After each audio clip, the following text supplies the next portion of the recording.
بسم اللہ الرحمن الرحیم۔ السلام علیکم 8 کلاس۔ آج ہم پڑھیں گے نظم ہمارے وطن کا نشاں۔ اس نظم کے تدریسی مقاصد یہ ہیں۔ اس نظم کی تدریس کے بعد، اس نظم کو پڑھنے کے بعد طلباء اس قابل ہو جائیں گے کہ اپنے اندر وطن کی محبت کے ساتھ ساتھ شاعری کا ذوق اجاگر کر پائیں گے، تحریک آزادی اور اپنے اسلاف کی قربانیوں سے واقف ہو سکیں گے اور اردو شاعری میں قومی نغمے کی اہمیت سے آشنا ہو سکیں گے۔ عزیز طلباء، سب سے پہلے پڑھتے ہیں خاص الفاظ۔ سب سے پہلے لفظ ہے ذوفشاں، جس کا مطلب ہے روشنی بکھیرنے والا۔ لرزاں، ڈرنے والا۔ ترساں، خوف زدہ۔ سرنگوں، جھکا ہوا، تیغ رواں، تلوار کی طرح تیز۔ جبیں، پیشانی۔ منشور کہتے ہیں طریقہ، طریقے کو کہتے ہیں منشور۔ فروزاں، روشن۔ تھرانا، ڈر سے کانپنا۔ کوہ دمن، پہاڑ اور وادی۔ ابد، ہمیشہ۔ ہیبت، روبدار یا ڈر۔ اب اس نظم کو پڑھتے ہیں۔ بند نمبر 1 ہے، اس سے رشک فلک ہے زمین وطن۔ رشک فلک، جس پر آسمان بھی ناز کرے۔ زمین وطن، وطن کی زمین، اس سے روشن ہوئی ہے جبین وطن، وطن کی پیشانی۔ ذرہ ذرہ وطن کا ہوا ذوفشاں، ذوفشاں مطلب روشنی بکھیرنے والا۔ یہ نشاں، یہ ہمارے وطن کا نشاں، یہ ہلال آب ہے تیغ خمدار کی۔ ہلال کہتے ہیں پہلی رات کے چاند کو۔ تیغ خمدار، مڑی ہوئی تلوار یا جھکی ہوئی تلوار۔ یہ نشاں قوم کی، یہ ستارہ چمک بخت بیدار کی۔ بخت بیدار کہتے ہیں جاگتی ہوئی قسمت۔ عزیز طلباء، لیڈ پینسل کے ساتھ اپنی اردو کی کتاب پر ساتھ ساتھ معنی لکھتے جائیں۔ بخت بیدار، جاگتی ہوئی قسمت، یہ نشاں قوم کی سطوتوں کا نشاں۔ سطوت کہتے ہیں شان و شوکت، شان و شوکت کا نشاں۔ یہ نشاں ہمارے وطن کا نشاں۔ یہ نشاں جس سے لرزاں تھے روم و عجم۔ لرزاں، لرزاں ہلنے کو کہتے ہیں، ہلے تھے، ڈر سے کانپے تھے۔ روم و عجم، عجم کہتے ہیں غیر عرب کو۔ یہ نشان جس سے ترساں تھے خاقان و جم۔ ترساں بھی کہتے ہیں ڈرنے کو۔ خاقان، بادشاہ، چین کے بڑے بادشاہوں کا لقب۔ خاقان، خاقان چین کے بڑے بادشاہوں کا لقب۔ اور جم، ایران کے بادشاہ جمشید کے نام کا مخفف ہے جم۔ ایران کے بادشاہ جمشید کے نام کا مخفف ہے جم، خاقان و جم۔ یہ نشان جس سے تھا سرنگوں ایک جہاں۔ سرنگوں، سر کو جھکائے ہوئے۔ سرنگوں، سر کو جھکائے ہوئے تھا ایک جہاں۔ یہ نشان ہمارے وطن کا نشان۔ یہ نشان اپنی زرعی روایات کا، زرعی سنہری۔ یہ نشان غازیوں کی کرامات کا۔ کرامات کہتے ہیں وہ حیرت انگیز بات جو ولی سے ظاہر ہو۔ وہ حیرت انگیز کام یا بات جو کسی ولی سے ظاہر ہو۔ جن کا جوش مسلسل تھا تیغ رواں۔ تیغ رواں، چلتی ہوئی تلوار۔ مسلسل کہتے ہیں لگاتار کو۔ یہ نشان، یہ ہمارے وطن کا نشان، جن کے سینے منور تھے قرآن سے، منور، روشن۔ جن کے چہرے فروزاں تھے ایمان سے۔ فروزاں کا مطلب بھی روشن۔ جن کی ہمت قوی، قوی مطلب مضبوط، جن کی قوت جواں۔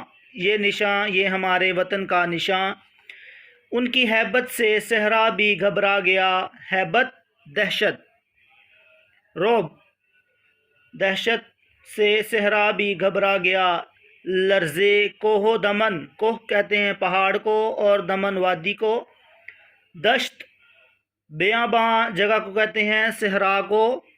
صحرا کو دشت کہتے ہیں، کوہ کہتے ہیں پہاڑ کو، دمن وادی کو، دشت صحرا کو کہتے ہیں۔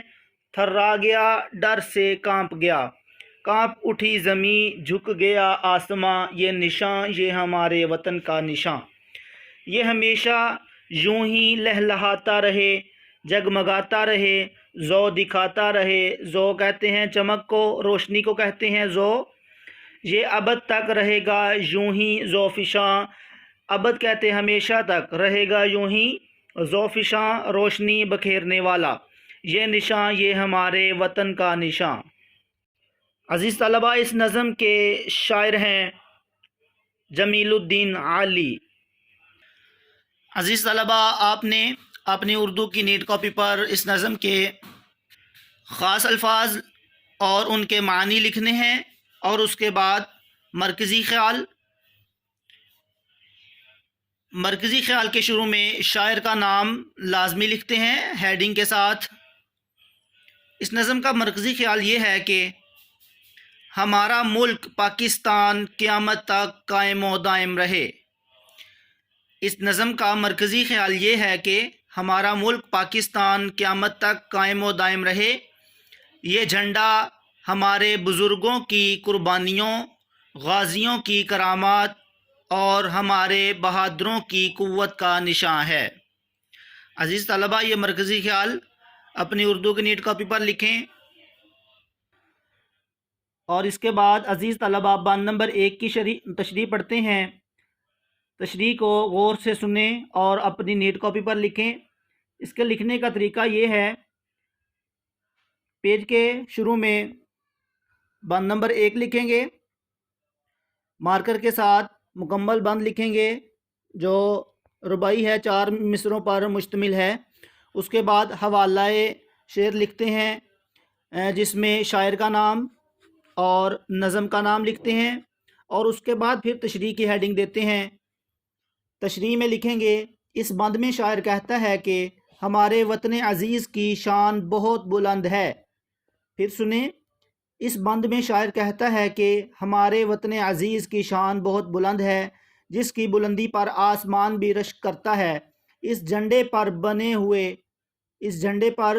ہوئے چاند ستارے کی بدولت یہ روشن ہے، یعنی ملک پاکستان۔ اس جھنڈے پر بنے ہوئے چاند ستارے کی بدولت یہ روشن ہے، میرے وطن کو اسی سے نور ملا ہے۔ اس چاند ستارے کی بدولت میرے وطن کا ایک ایک ذرہ روشن ہے۔ مجھے اپنے وطن کے جھنڈے پر ناز ہے، کیونکہ یہ میرے ملک کی عظمت اور ترقی کا ضامن ہے۔ اس کے بعد بند نمبر 2 لکھیں گے مارکر کے ساتھ، اور اسی طرح اس بند کا بھی حوالہ لکھیں گے، نظم کا نام اور شاعر کا نام۔ عزیز طلبہ، دوسرے بند کی تشریح غور سے سنیں اور نیٹ کاپی پر لکھیں۔ تشریح کی ہیڈنگ دینے کے بعد تشریح کو لکھیں گے۔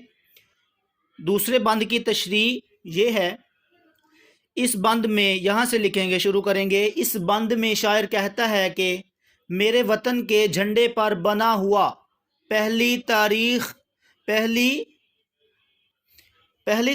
کا چمکدار چاند ایسا معلوم ہوتا ہے کہ جیسے مڑی ہوئی تلوار ہو۔ پھر سنیں، اس بند میں شاعر کہتا ہے کہ میرے وطن کے جھنڈے پر بنا ہوا پہلی تاریخ کا چمکدار چاند ایسا معلوم ہوتا ہے کہ جیسے مڑی ہوئی تلوار ہو، جو وطن کے دشمنوں کی سرکوبی کے لیے ہمہ وقت تیار ہو۔ سرکوبی مطلب سر کچلنے کے لیے، دشمنوں کی سرکوبی کے لیے ہمہ وقت تیار ہو مطلب ہر وقت تیار ہو۔ اس پر بنا ہوا ستارہ اچھی قسمت کا نشان ہے۔ جس طرح یہ ستارہ روشن اور چمکدار ہے، اسی طرح میرے ملک کا مقدر روشن ہے۔ میرے ملک کے پرچم پر بنا ہوا نشان میرے ملک و قوم کی عظمت کا منہ بولتا ثبوت ہے۔ عزیز طلباء، اس بند کی تشریح کو بھی اپنی نیٹ کاپی پر لکھیں، اور مکمل سبق نظم کے جو ہیں خاص الفاظ کے معنی اور مرکزی خیال اور بند نمبر 1 اور 2 کی تشریح اپنی نیٹ کاپی پر لکھیں اور یاد کریں۔